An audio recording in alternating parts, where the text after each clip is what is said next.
where there are many similar references of the armies from the north and from the south and from the east coming against the nation of Israel, he refers to Persia as being one of those nations.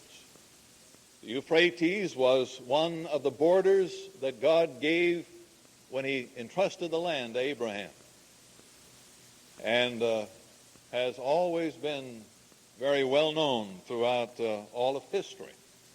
And it's going to be brought into focus in these last days. So there again, it's interesting that on the Euphrates, they have hydroelectric dams similar to those that we have on the Tennessee River in our TVA system. And it would just be a matter of closing up the spillways and holding the water back for the river Euphrates to be dried up in the areas that were necessary for this army to be able to more easily cross over. God, I think, is setting the stage for all of these things to happen. We just see the very beginnings of it. But it's going to happen. God says so. Now, here's an interesting little section, verse 13. I saw 3 unclean spirits, like frogs, come out of the mouth of the dragon, and remember that's Satan, and out of the mouth of the beast, that's the Antichrist, and out of the mouth of the false prophet, that's the religious leader of Israel.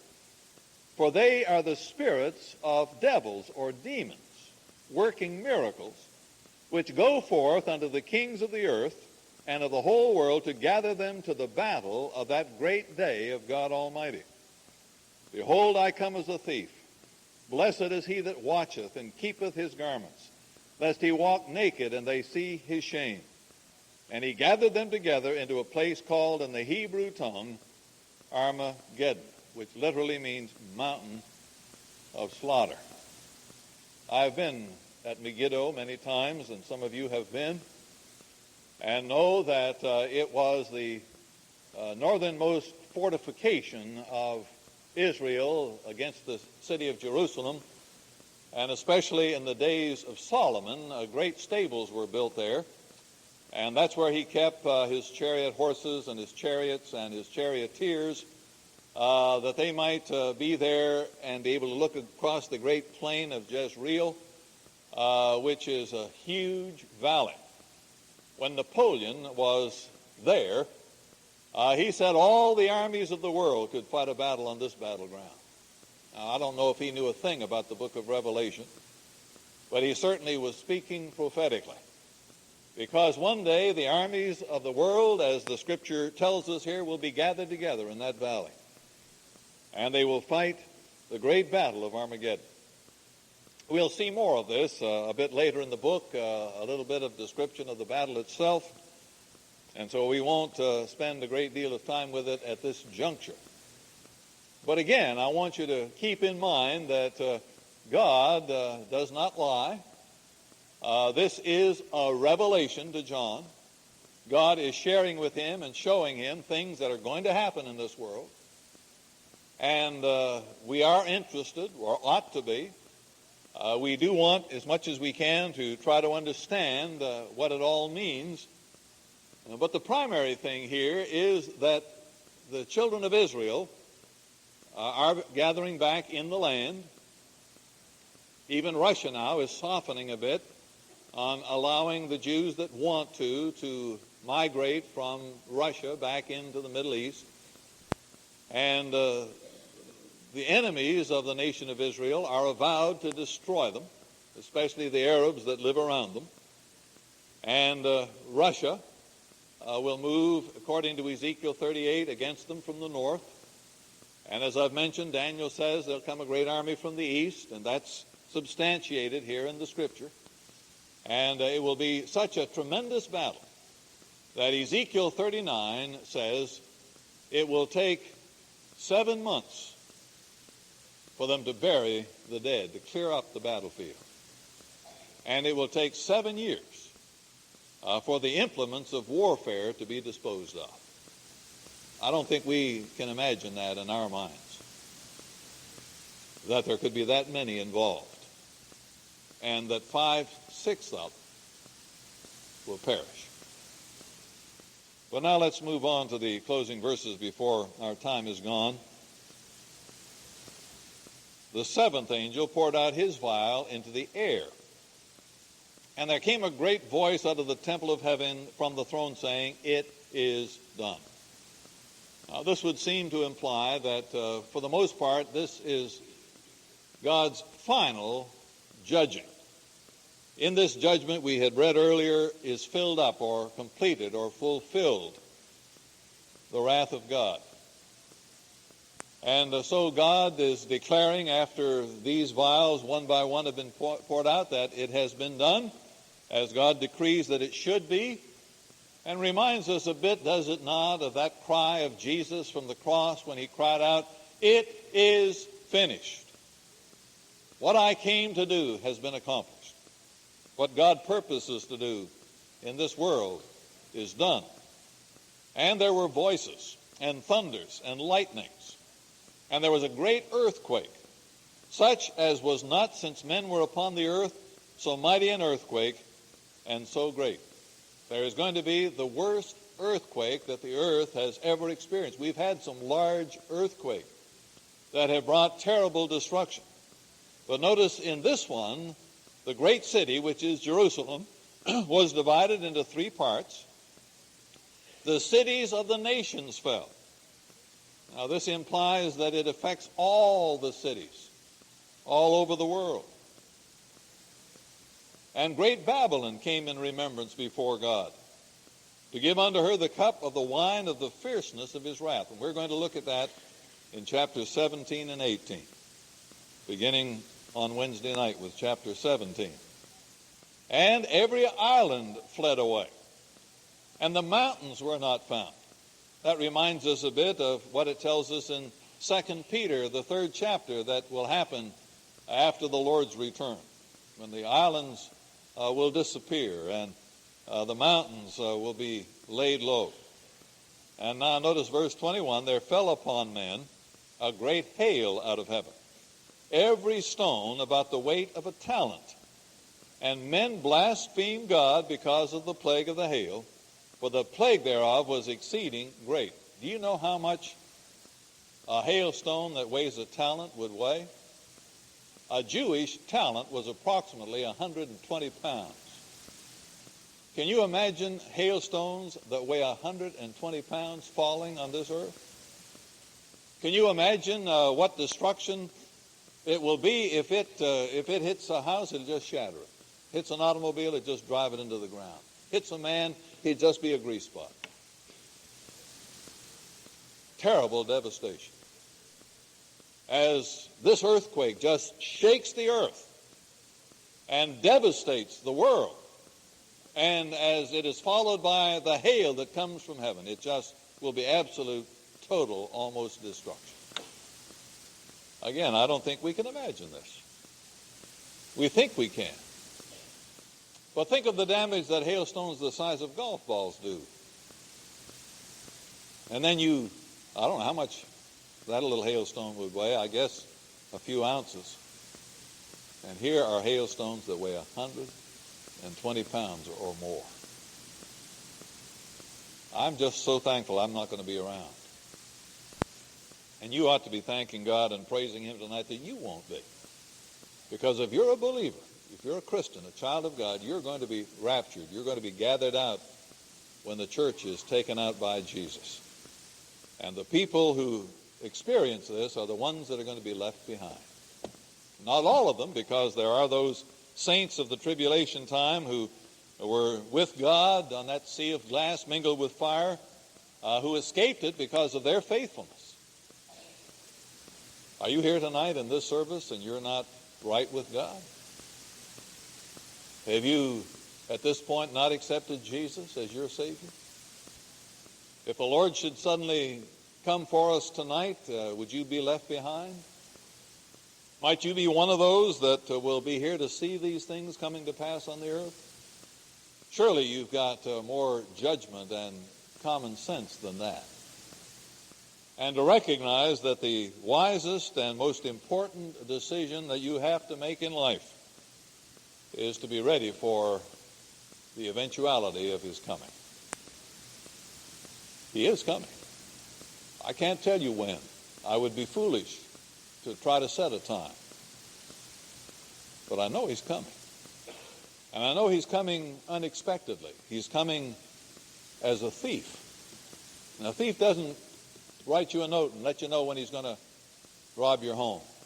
Doesn't call you on the phone and tell you he's coming by this evening. He comes unexpectedly. And so in light of that, as we sing our invitation hymn tonight, which is hymn number 200, safely but yet carefully.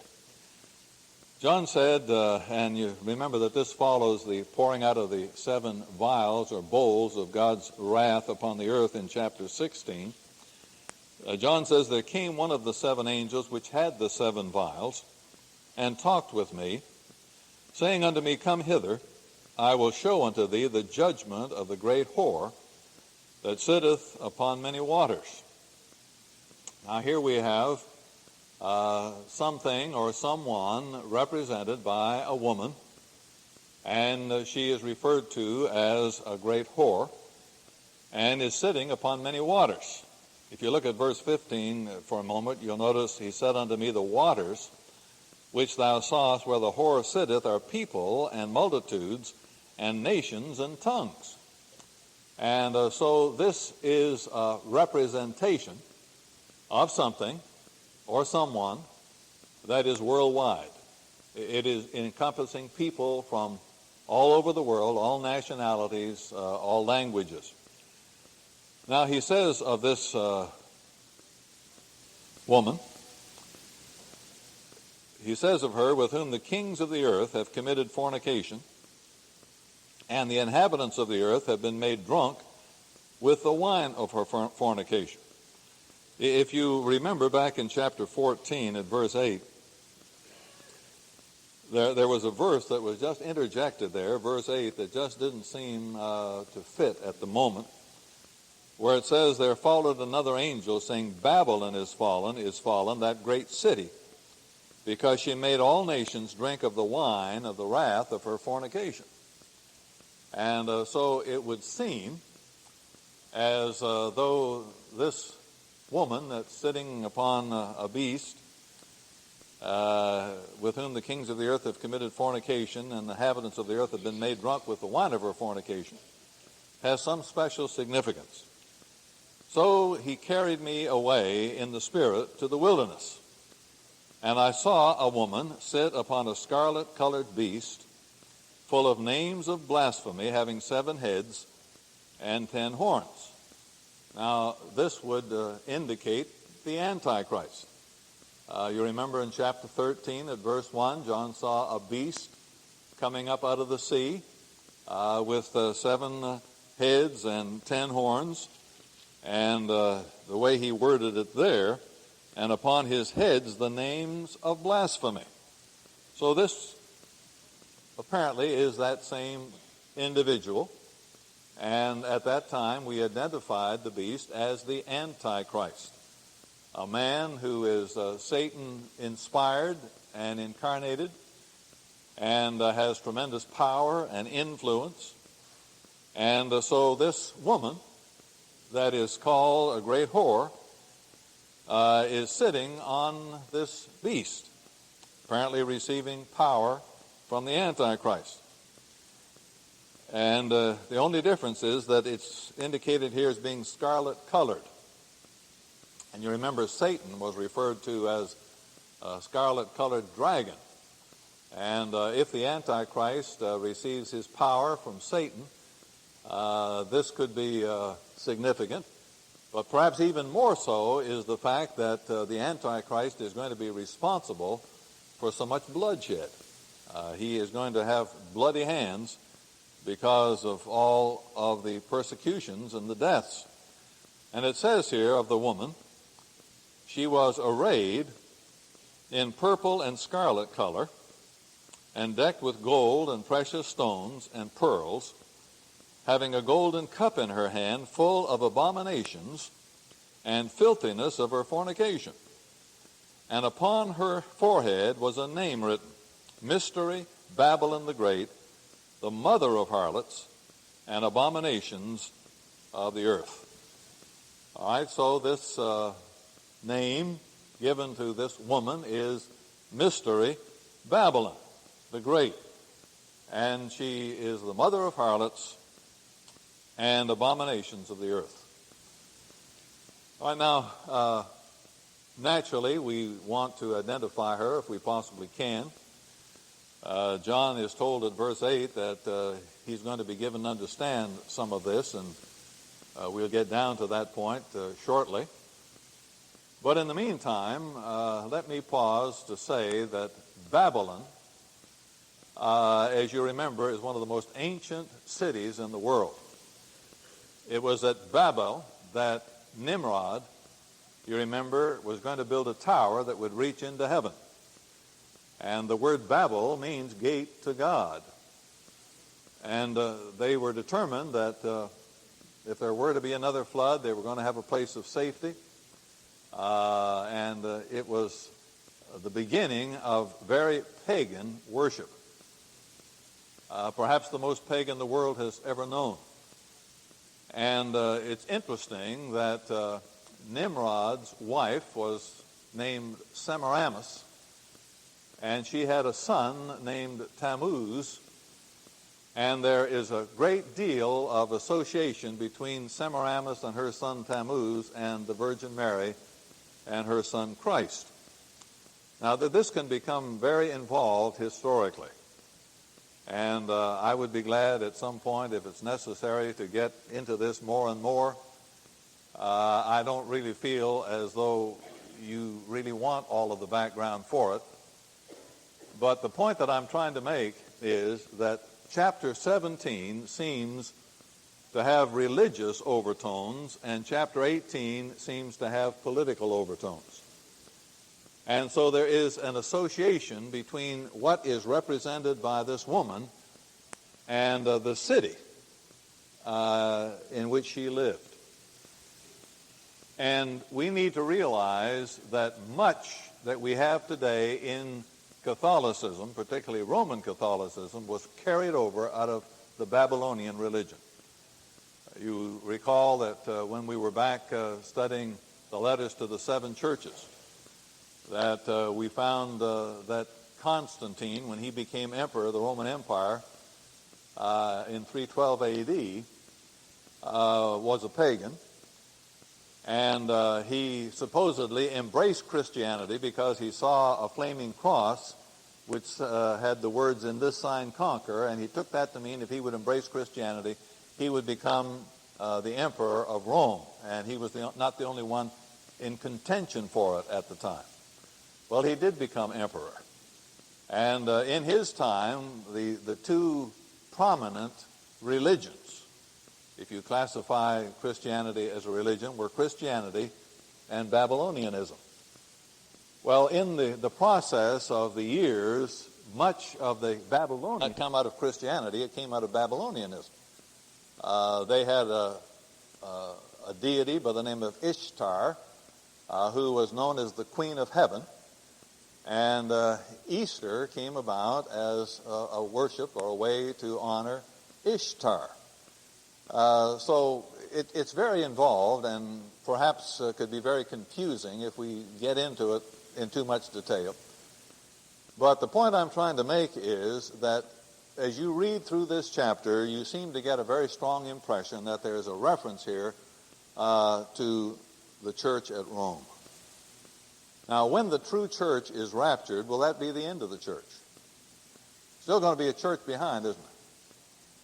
Now, you know, I want to say at the very outset, and I have read some students of prophecy who have had a Catholic background or whose family are Catholic. And they are very profuse in saying, I do not want to offend anyone. And I don't want to make any implications that are not substantiated with fact. But there doesn't seem to be any question about the fact that the woman here represents not just the Catholic Church, but the apostate church that will be here in the earth when the true church is gone, that probably will have as its nucleus the Roman Catholic Church. Now, there is a ecumenical movement underway, which is an effort on the part of many to try to draw the church together. The Roman Catholic Church has made a strong appeal this way. When Pope John was the Pope, and that's not been that many years ago, don't remember exactly which years, but they had a Vatican Council, which they only convene hundreds of years apart. And in that particular Vatican Council, they made many changes within the Catholic Church. They encouraged their people to study the Bible, which they had discouraged up until that point.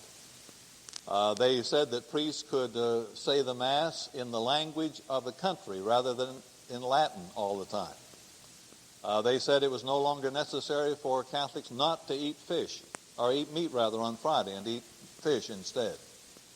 They did away with many of their saints, including St. Christopher, who was the saint that's supposed to watch over people while they travel.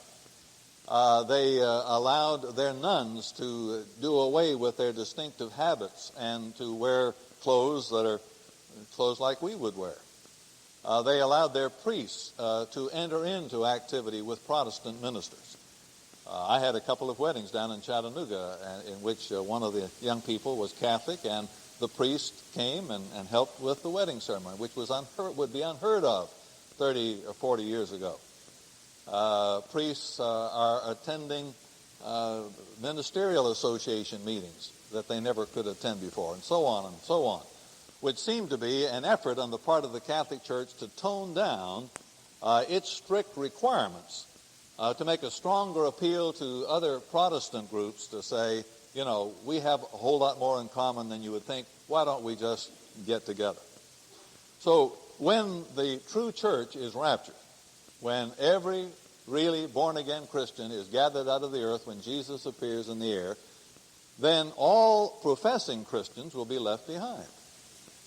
And, it's just knowledgeable that there will be more of these within the Catholic system than within a Baptist church. I would hope that there would be fewer left behind out of the Baptist churches of the world than out of any other group. I'm not so sure that we could say that, but it would be something to hope for. But you see, within the Catholic Church, they are members not necessarily by conversion and by accepting Christ, but they become members when they're born. When a baby is born into a Catholic family, that baby is baptized as quickly as possible, and their name is put on the church roll. And so they're considered a Catholic and a member of the Catholic Church. Whether they ever have any conversion experience later on or not, they're still a Catholic. And then in order for them to be sure of access to heaven, they have to abide by the 7 sacraments of the Catholic Church. They have to be a good Catholic. Otherwise, they might spend some time in purgatory, which is a Catholic doctrine that we do not subscribe to and is not taught in the Bible, and again was taken over from Babylonianism. So there is so much within the Catholic system that came out of Babylonianism that was not a part of the church whatsoever prior to about 300 A.D.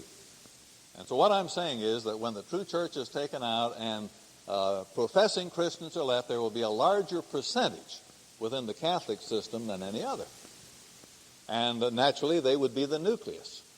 Now, keeping that in mind, let's go back and read one or two of these verses again. Notice in verse 4, the woman was arrayed in purple and scarlet colors. These are colors of the papacy.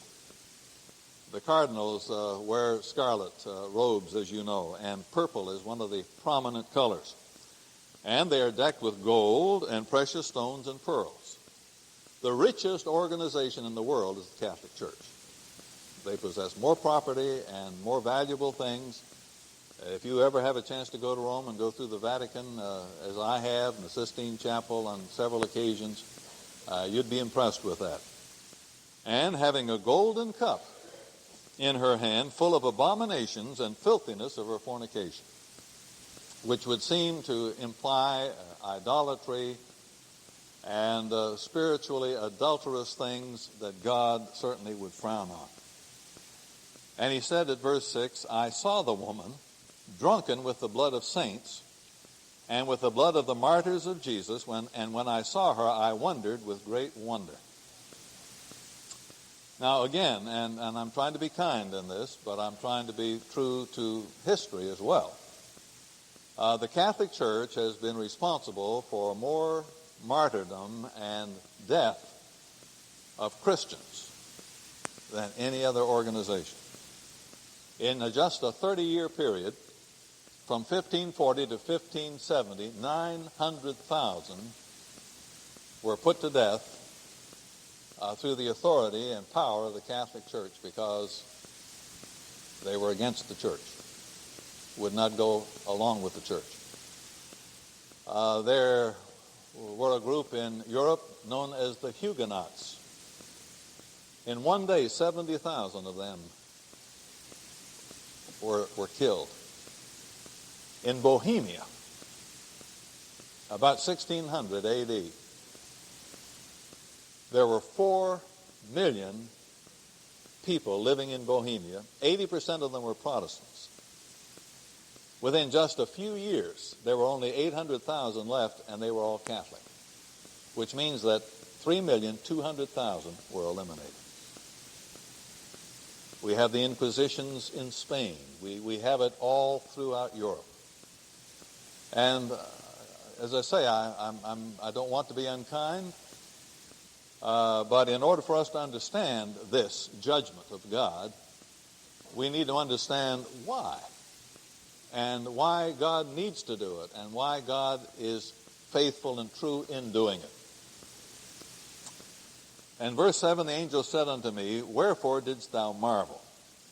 I will tell you the mystery of the woman and of the beast that carried her, which has the 7 heads and 10 horns. Now, John is anxious to have some kind of an explanation, and he's going to get it. And this is an explanation for us as well. He said, The beast that you saw was and is not, and shall ascend out of the bottomless pit and go into perdition. Now, if you'll remember, when we had a reference to the Antichrist, and we were really first strongly introduced to him in chapter 13, at verse 3, it implies that he was assassinated and came back to life again, and caused a great wonderment throughout all of the world that he had been killed and came back to life again. So in light of that, you can understand this statement. The beast was and is not, and shall ascend out of the bottomless pit and shall go into perdition. He was when he was living. He was not while he was dead. During the time he was dead, he was in the bottomless pit, and he was brought back to life again, and he will go into perdition, which is Hades or hell. And this is where he's going to be cast, as we shall see when we get over another chapter or two.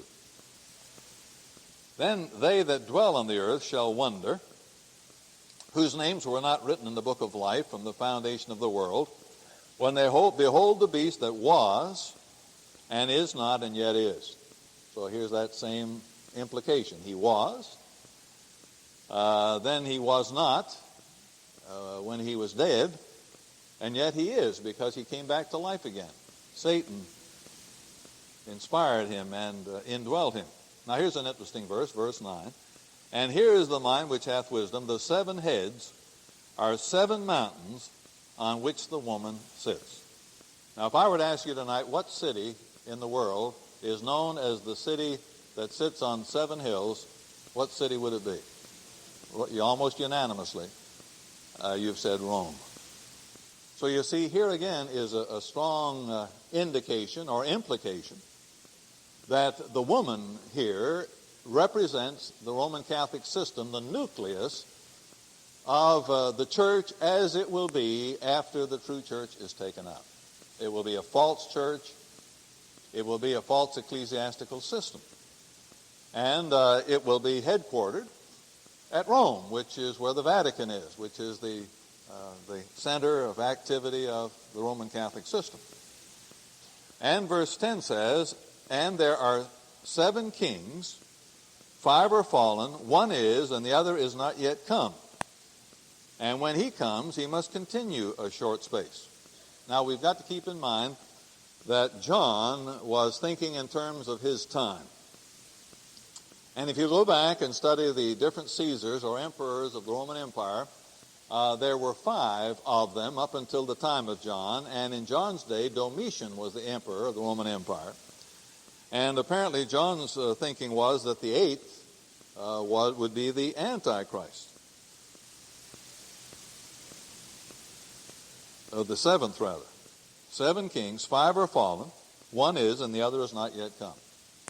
Now, I'm sure that in the mind of John, as well as in the other disciples, they didn't realize that Christ's return for them would be as long as it's been. They probably expected it in their lifetime. And so, in all probability, John expected that after Domitian, probably the Antichrist would come along. Now, here's another verse that's very interesting and a little bit involved. And the beast that was and is not, even he is the 8th, and is of the 7, and goeth into perdition. Now, how can there just be 7 and yet there be an 8th? Well, again, keep in mind that the Antichrist was killed and was brought back to life again. And so he's the 7th and the 8th both, if you look at it in that light. Now, that may be confused to you, and I can understand why it would be. But keep in mind that John is trying to understand all of this. And he was told, verse 12, the 10 horns which thou sawest are 10 kings, which have received no kingdom as yet, but receive power as kings 1 hour with the beast. And so you recall we talked about Daniel's image that had the head of gold and the chest and arms of silver and the abdomen of brass and the legs of iron and the toes of iron mingled with clay, and that a stone cut out without hands fell on the image, ground it into powder, the wind came and blew it away, and the stone increased until it filled the whole earth. And seems to be an outline of Gentile world history, and that at the end time there would be 10 kings that would be the ones who would give power to the beast or the Antichrist. And we suggested the possibility that the present time European Common Market might be that organization. Not saying that it is or that it will be, but I'm saying it might, it could be. And when it says 1 hour with the beast, I don't think that is to say that it's literally just 60 minutes, but really it's saying a brief time. And if it is 7 years, that's a brief time. If it's 3.5 years, that's even a briefer time.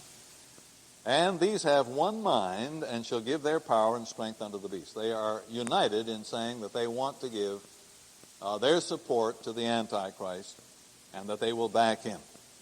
These shall make war with the Lamb, and the Lamb shall overcome them. For he is Lord of lords and King of kings, and they that are with him are called and chosen and faithful.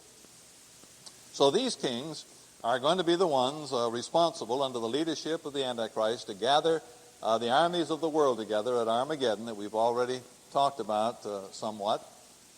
And this army is going to be destroyed by the coming of Christ to the earth with his saints. That's exactly what it is saying here. They will make war with the Lamb, that's Christ. And Christ shall overcome them, for he is Lord of lords, King of kings, and they that are with him are called and chosen and faithful. So in chapter 19, we'll have the revelation of all of this and the culmination of it. Verse 15, he said unto me, the waters which thou sawest, where the horse sits, are people and multitudes and nations and tongues. And the 10 horns which thou sawest upon the beast, these shall hate the whore, and shall make her desolate and naked, and shall eat her flesh and burn her with fire. The Antichrist and the kings that support him are going to encourage this organization, which possibly could be the apostate church with the nucleus of it as the Roman Catholic Church. And then at a point they'll turn on her and decide that they don't want to support her any longer, have anything to do with her, and they're going to destroy her. For God hath put in their hearts to fulfill his will, and to agree, and to give their kingdom unto the beast, until the words of God shall be fulfilled. I want you to notice here God's in control. You know, man may think, well, I'm going to do as I please, and I'm going to organize this as I want it, and it's going to turn out as I would like for it to. But God is in control. God is permitting these things for a purpose. And it's in order that his words will be fulfilled. Prophetic scripture's got to have fulfillment. If God promised to do it, he's got to do it. And he's got to do it as he said he would do it. And that's why you and I can have perfect confidence in what we're studying together, because this is directly from God himself. It's God's plan of action during the days of the future that this covers. And verse 18 says, the woman which thou sawest is that great city which reigneth over the kings of the earth. All right, so there is a city involved here, and there is a system involved here. And it seems as though they are overlapping. There is an ecclesiastical overtone, there is a political overtone. Now, I think even though there's not much time remaining, that we could almost cover chapter 18 before we close, because we can move through it quite quickly. John said, after these things, I saw another angel come down from heaven, having great power, and the earth was lightened with his glory.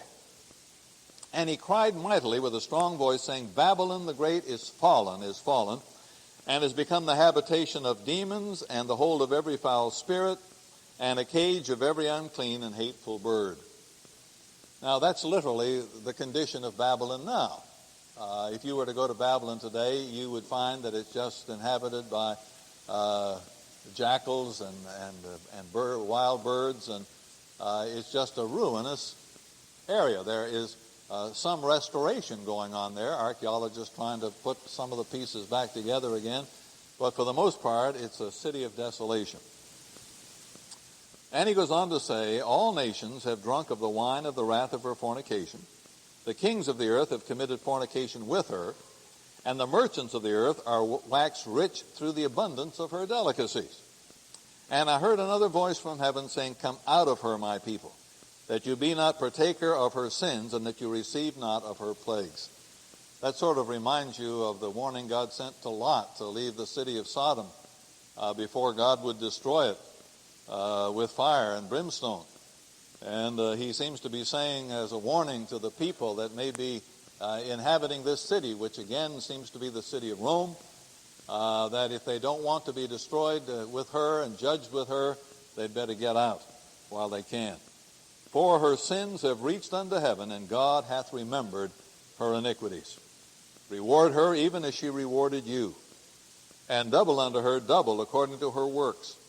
In the cup which she hath filled, fill to her double. How much she hath glorified herself, and lived deliciously. So much torment and sorrow give her, for she saith in her heart, I sit a queen, and am no widow, and shall see no sorrow.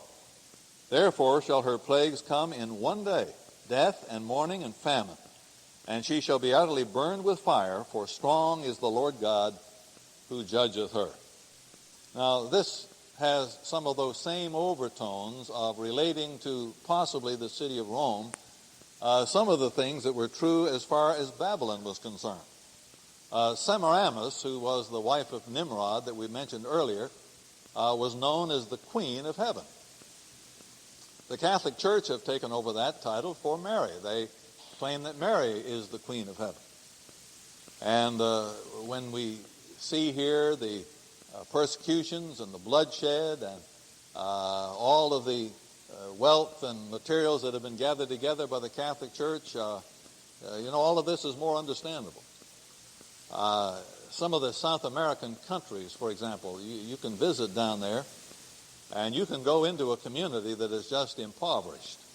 The people not having enough clothing to wear, enough food to eat, but they'll have a beautiful church, cathedral, that's encrusted with gold and precious stones, and just a tremendous amount of wealth that is there within the church, but the people themselves having hardly anything. And the kings of the earth, verse 9, who have committed fornication and have lived deliciously or luxuriously with her, shall bewail her and lament for her when they shall see the smoke of her burning. standing afar off for the fear of her torment, saying, Alas, alas, that great city Babylon, that mighty city, for in 1 hour is thy judgment come. And the merchants of the earth shall weep and mourn over her, for no man buyeth their merchandise any more. The merchandise of gold and silver and precious stones, and of pearls and fine linen, and purple and scarlet and silver and silk, and all thinine wood, and all manner vessels of ivory, and all manner vessels of most precious wood, and of brass and iron and marble, and cinnamon and odors and ointments and frankincense and wine and oil and fine flour, and wheat and beasts and sheep and horses and chariots and slaves and the souls of men. Here are 28 items that the merchants of the world have trafficked in, and this woman in this city has been the one that has bought all of them from them, and so they're standing watching this city being destroyed, just horrified that it's happening.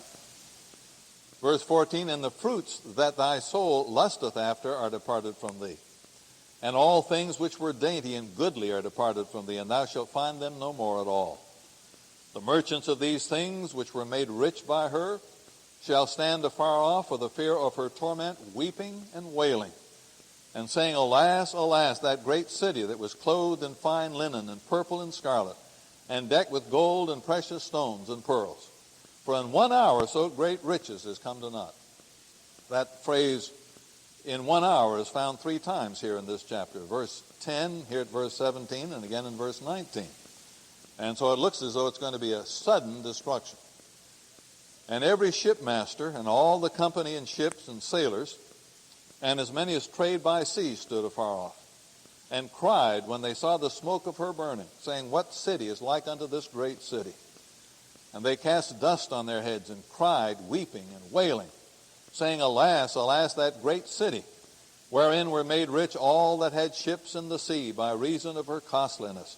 For in 1 hour is she made desolate. Now John is instructed, Rejoice over her, thou heaven, and you holy apostles and prophets, for God hath avenged you on her. Judgment day has come. She has been able to do things and get away with things, but you cannot do this without payday. And payday has come, and there's great rejoicing in heaven because of it. Verse 21, And a mighty angel took up a stone like a millstone, cast it into the sea, saying, Thus with violence shall that great city Babylon be thrown down, and shall be found no more at all. And the voice of harpers and musicians and of pipers and trumpeters shall be heard no more at all in thee. There's a great deal of pomp and circumstance and ceremony surrounding all of the worship in Rome and at the Vatican and at St. Peter's and so forth. No craftsman of whatever craft he be shall be found any more in thee. There have never been craftsmen like the Catholic Church in Rome have had. Michelangelo, for example. His statue of Moses and his statue of David are thought to be 2 of the finest in all the world. And the painting of Michelangelo and the ceiling of the Sistine Chapel is considered to be some of the most beautiful artwork that has ever been done. And Bernini, who designed all of those figures that stand around the entrance to St. Peter's Cathedral and throughout all of Rome. And on we could go. The greatest artisans of all time who have worked in stone, and painters and everything have been associated for hundreds of years with the Vatican and the Catholic Church. And it goes on to say, And the sound of a millstone shall be heard no more at all in thee. And notice, the light of a candle shall shine no more at all in thee. One of the highlights of worship in the Catholic Church is the lighting of candles.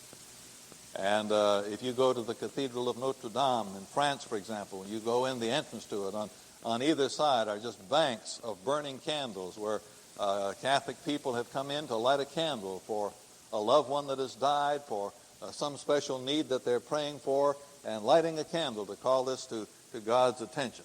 So the light of a candle shall shine no more at all in thee, and the voice of the bridegroom and of the bride shall be heard no more at all in thee. This again implies a church. This is normally where weddings take place. The bride and the bridegroom are in a church atmosphere and in the church setting. And so all of that's going to be over as far as this apostate church is concerned. For thy merchants were the great men of the earth, for by thy sorceries were all nations deceived. And in her was found the blood of prophets and of saints and of all that were slain upon the earth. Not a very pretty picture, is it? And please, please don't go out tonight and say Ansel Baker really got after the Catholic Church.